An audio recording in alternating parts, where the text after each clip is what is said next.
एई वर्षा दिन रे केबे केबे एमितिया पागटे हुए जे केतेबेले सकाळ कि संज हेला जणा ही पड़ेनी। आउ ए वर्षा पागरे आज मते किछि गरम गरम आउ चटपटा खाइबा पई इच्छा हैला। तो आपण माने भाबी पारिबेनी कि आज मु जलखिया मो पई कोन बनौछि।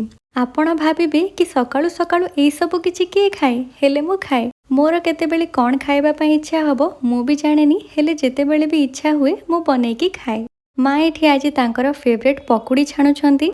बापा आज घरे खाइबेनी काहेकिना तांको ऑफिस रे कोन गोटे फंक्शन अछि, तो लंच और ब्रेकफास्ट से सेठी ही करिवे। तो एठी आपण माने देखिकी जानि जाइथिबे कि आज मु जलखिया रे मो पई मोमोस और लाल चटनी बनौछि। तो मोमोस को स्टीम करिके एठी मु खाइबा पई बाढिछि। आ एबे मोमोस खाई सारिला परे जाइकी मो आत्मा को शांति मिलिला।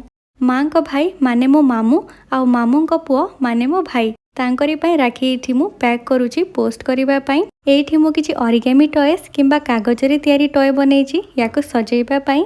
तो एठी मु संध्या रे सब किछि पैक करिके रेडी करूची, बापा काली सकाळु नेकी पोस्ट करि देबे। आउ ता सहित एठी मु गोटे ग्रीटिंग कार्ड भी बनेछि। एई सब जहा भी लेखा हेछि ए सब मो भाई लिखिछि, सबु तारी हैंडराइटिंग। से बे गोटे मास हबो तार यूट्यूब चैनल खोलिछि जो थिरे से अलगा अलगा टाइप रो हैंडराइटिंग केमिति लेखिया और सिखि पारिबे से सब बताए। आपण चाहेबे तो तार चैनल को विजिट करिकी देखि पारिबे। आउ पसंद आसिले सब्सक्राइब करि नेबे।